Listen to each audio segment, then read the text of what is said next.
Hi, good evening. Here I have my patient. He's gonna be helping me to show you how to position for the lateral trauma skull projection. So usually we use a horizontal beam, or we always use a horizontal beam in order to see air and fluid levels. First of all, an x-ray has to be shot to see if there is any trauma, because if there is trauma, then we don't move the head. We're gonna position the patient as far as possible to the edge of the table. If the patient has no trauma at all, then we can make sure that the patient is on the middle of the table.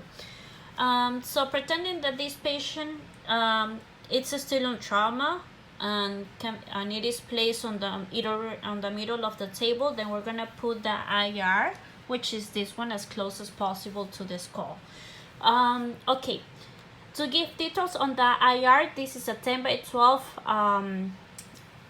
grid cassette, vertical, and then the technical factors that we're gonna be using, it's a 80 to 90 kbp with a small focal spot, so we can have a better resolution.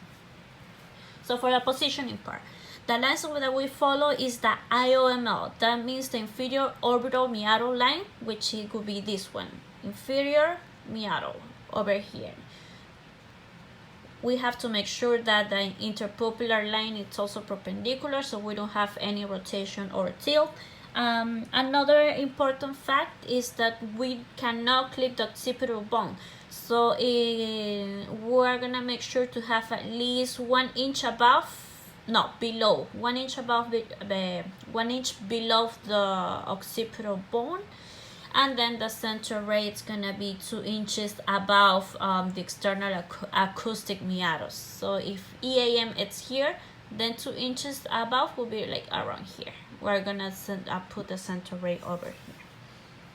So that will be it for the trauma skull projection. Thank you.